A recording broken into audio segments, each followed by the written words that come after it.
ಸನ್ಮಾನ್ಯ ಶ್ರೀ ಸಿದ್ದರಾಮಯ್ಯ ಅವರೊಂದು ಮಾತನ್ನು ಹೇಳಿದರು.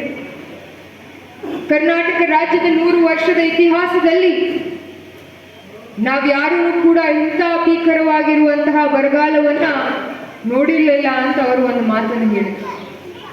ಸತತವಾಗಿ 2 ಬರಗಾಲವನ್ನ ಎದುರಿಸಿ ತತ್ತರಿಸಿ ಹೋಗಿರುವಂತಹ ನಮ್ಮ ಕರ್ನಾಟಕ ರಾಜ್ಯಕ್ಕೆ ವಿಶೇಷವಾಗಿ ಎಲ್ಲ ಕಷ್ಟಗಳನ್ನು ಎದುರಿಸಿ ನಮಗೇನಾದರೂ ಸಹಾಯವನ್ನ ಮಾಡಬೇಕು ಅನ್ನುವಂತಹ ಸಂಕಷ್ಟದಲ್ಲಿರುವಂತಹ ನಮ್ಮ ರೈತರಿಗೆ ಸಹಾಯ ಆಗಬೇಕು ಅನ್ನುವಂತಹ ಒಂದು ನಿಟ್ಟಿನಲ್ಲಿ ನಮ್ಮ ಮಾನ್ಯ ಮುಖ್ಯಮಂತ್ರಿಗಳು ಕೇಂದ್ರ ಸರ್ಕಾರಕ್ಕೆ ಒಂದು ಅರ್ಜಿಯನ್ನು ಬರೆದಿದ್ರು. ಸೆಪ್ಟೆಂಬರ್ 22ನೇ ತಾರೀಕು ನಮ್ಮ ಮುಖ್ಯಮಂತ್ರಿಗಳು ಕೇಂದ್ರ ಸರ್ಕಾರಕ್ಕೆ ಒಂದು ಅರ್ಜಿ ಬರೀತಾರೆ. ಬಹಳ ಸೂಕ್ಷ್ಮವಾಗಿ ಕೇಳ್ಕೊಳ್ಬೇಕಾಗ್ತದೆ. ನೀವೆಲ್ಲರೂ ಎಚ್ಚರದ್ರಿ ಕಾಕರಿ, ಬಿಸಿಲು ಭಾಳ ಜೋರದ ಕಣ್ಣು ಮುಚ್ತಾವ್ರಿ ಈಗ ಮಧ್ಯಾಹ್ನ, ಹೌದಿಲ್ರಿ? ಜಳ ಬಡಿತಿರ್ತೈತಿ ಮಾರಿಗೆ.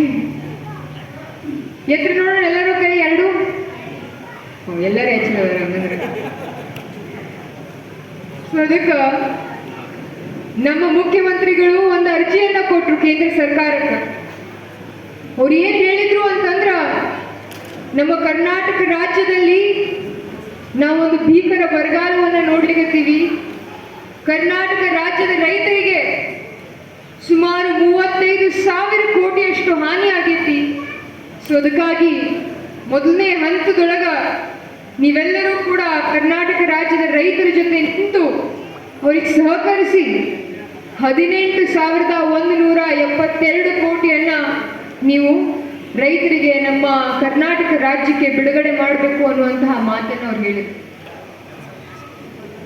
ಇಲ್ಲಿರುವಂತಹ ಎಲ್ಲ ನನ್ನ ರೈತ ಬಂಧುಗಳನ್ನ ನಾನು ಕೇಳಕ್ಕೆ ಇಚ್ಛಪಡ್ತೀನಿ, ಎಷ್ಟು ರೊಕ್ಕ ಕೊಟ್ಟರು ಗೊತ್ತೇನ್ರಿ? ಕೇಂದ್ರ ಸರ್ಕಾರದವ್ರು ಯಾರು ಏನ್ ಕೊಟ್ಟರು ಗೊತ್ತೇನ್ರಿ ಕಕ್ಕರಿ?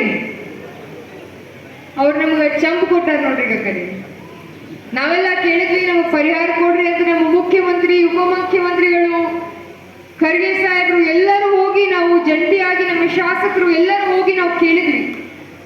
ರೈತರು ಸಂಕಷ್ಟನಾಗದಾರ ನಮ್ಮ ಕರ್ನಾಟಕ ರಾಜ್ಯದಲ್ಲಿ, ಸಹಕರಿಸ್ರಿ ಅಂತ ನಾವು ಅವ್ರಿಗೆ ಕೇಳಿದಾಗ ಅವ್ರು ನಮ್ಮ ಕೈಯಲ್ಲಿ ಕೊಟ್ಟಿರೋದು ಒಂದು ಚಂಪು. ನಮ್ಮ ಪರಿಸ್ಥಿತಿ ಎಷ್ಟು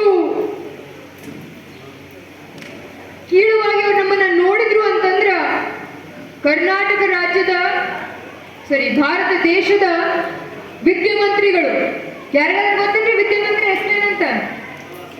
ನಿರ್ಮಲಾ ಸೀತಾರಾಮನ್. ಅವರು ಕೂಡ ಕರ್ನಾಟಕ ರಾಜ್ಯದ ಒಬ್ಬ ಸಂಸದೆ.